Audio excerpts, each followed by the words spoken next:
family unsettled. We put up a story. We didn't see pictures. We put up a story that was very exculpatory, very good story from the standpoint of what we're talking about. And they put up a picture of me. And you know where I was holding the baseball bat? It was at the White House. Trump, during his interview on Fox, defending a story he posted that appeared to threaten Alvin Bragg, as it accompanied a picture of the former president brandishing a baseball bat near the district attorney's head. Trump was indicted by a Manhattan grand jury investigating a hush money payment made during his 2016 campaign to adult film actress Stormy Daniels. Maggie Haberman is a veteran reporter who has covered Trump for decades. She says the legal component is chaotic because his team has had a lot of internal conflict, which is why they were caught off guard. It's not the only criminal investigation that Trump is facing. He's being investigated at the federal level for his handling of classified documents and his efforts to overturn the 2020 election, along with other state-level probes. Tornado-ravaged towns in the South and Midwest are struggling to recover after at least 32 people were killed in a multi-state storm outbreak that devastated homes. Residents are now bracing for more damaging storms. Wynne, Arkansas is one of the hardest hit areas. The town of just over 8,200 was virtually cut in half by a tornado that tore through the city from west to east and leveling homes. The mayor confirmed several people were killed.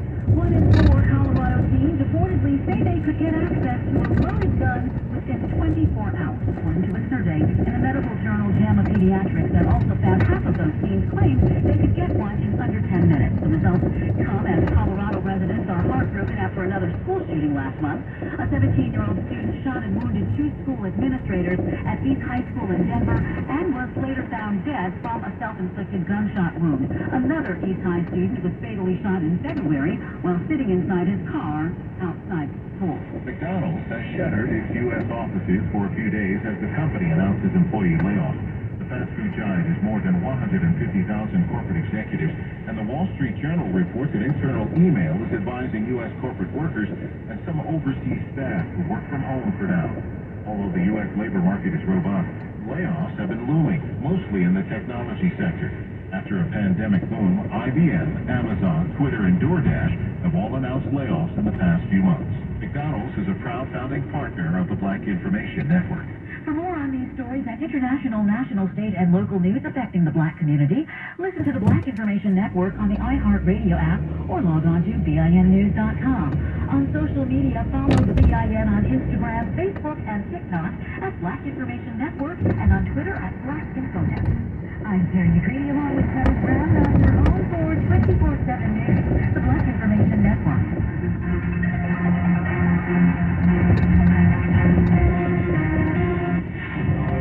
Time now for traffic and weather. On the area's BIN 910. Let's start in San Jose, where there is a 2-car wreck that is taking out your 2 left West 85 northbound before Union Avenue. Traffic is clogged 36 minutes from 87 over to the Bay Bridge. A 14-minute slowdown, 80 westbound between West Grand Avenue and the metering lights. A high 55 in place. So you might want to drive a little extra carefully there. You are sluggish all the way from Jennifer Neck. And the San Rafael Bridge is an 11-minute delay talking westbound between Castro Street and the Midspan. Stop and go on the San Mateo Bridge, 92 westbound between the Midspan and Delaware Street. About 3 minutes there. Check your Bay Area weather. It's sunny today. That is the good news, but it's a little windy and cool. Highs range from low 50s at the coast to 58 inland and mid-50s in Oakland and San Francisco. Also wintry, mid-30s and mid-40s. So get that warm jacket. With Bay Area traffic and weather, Jasmine Summers on the Black Information Network. Black news impacting your town, Your world, your voice. The Bay Area's BIN 910. I'm Doug Davis on your home for 24/7 News. San Francisco's BIN 910. Veteran Black Congresswoman Barbara Lee just received a huge nod from a major political influencer. NBC Bay Area reports Silicon Valley Congressman Ro Khanna has officially endorsed Lee in her bid for the U.S. Senate. Here's Congresswoman Lee as she addressed supporters in Oakland during her campaign kickoff speech not long ago.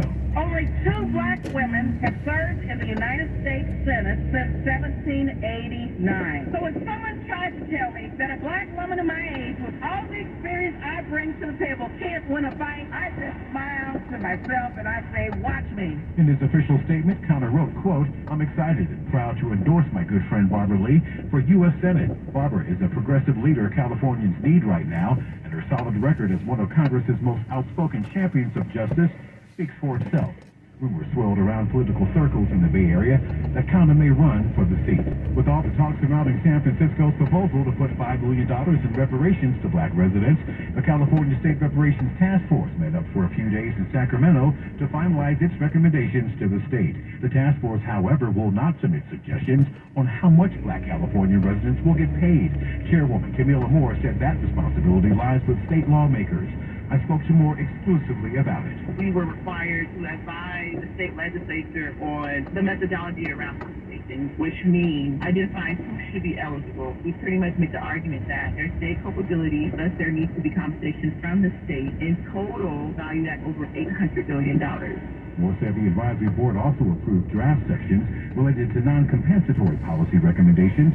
The task force will meet again in May with the final meeting set for June 30th, one day before the deadline of July 1st. Another milestone as California bounces back from its driest 3 years ever. A new map update shows that more than half of the state is no longer in a drought thanks to heavy rain and historic snowfall. The number is now 45% considered abnormally dry. 7 days ago, it was just 51%. The change means the drought is officially over for the entire San Francisco Bay Area. A black woman who went through some pretty tough times is giving back to a women's shelter and sharing her story of pain and triumph to help others in similar circumstances. NBC Bay Area reports Lisa Mae Riley was a victim of domestic abuse, and after abusing drugs and alcohol to numb her pain, she eventually found herself homeless. After pulling herself out of poverty, she is now a peer counselor at Carmelita Women's Home. My mission in life is to now help other people that have gone where I've gone and been where I've been and know that it's okay, that there is a different way. She says she feels honored to do this kind of work and does not regret one single part of her life's journey. For more on these stories and international, national, state, and local news that affects the black community, listen to the Black Information Network on the iHeartRadio app or log on to BINnews.com. On social media, follow the BI News on Facebook, Instagram, and TikTok at Black Information Network, and on Twitter at BlackInfoNet. I'm Doug Davis on your home for 24/7 news, San Francisco's BI News. For over 50 years, SEO has been an innovator in youth education, mentorship, and positive peer pressure. Tap into and support the potential of newfound greatness at SEO-USA.org.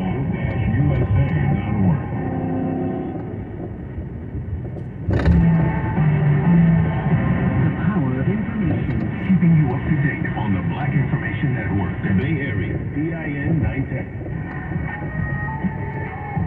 This hour of news is brought to you by Verizon. Proud founding partner of the Black Information Network. I'm Bill Black with another bet that didn't know music track. We all know this song.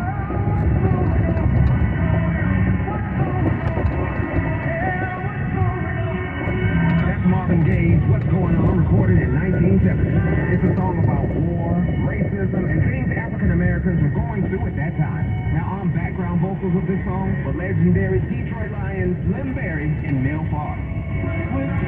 After he recorded the song, Gaye told Berry and Farr he wanted to try out for the Detroit Lions. Because Lions coach Jim Smith was a fan of Marvin, he agreed to take the meeting, but when he found out he had never played football, not even in high school, he said no to a tryout.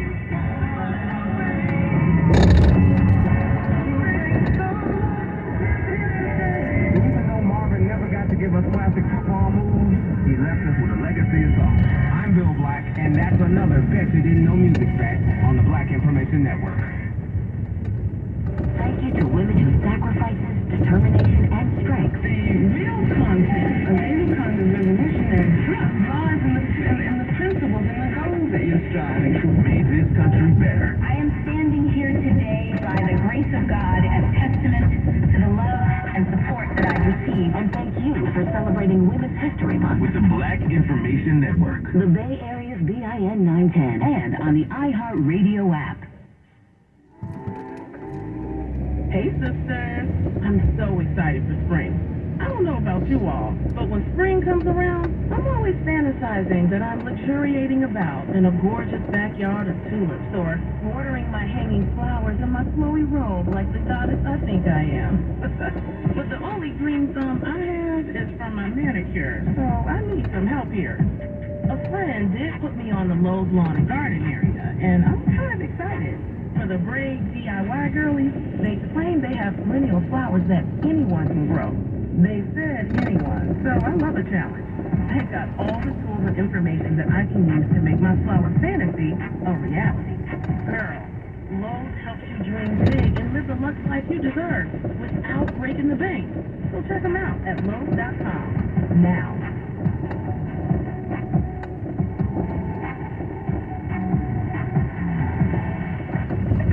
Bank of America Corporation is proud to be a founding partner who shares and supports the mission of the Black Information Network.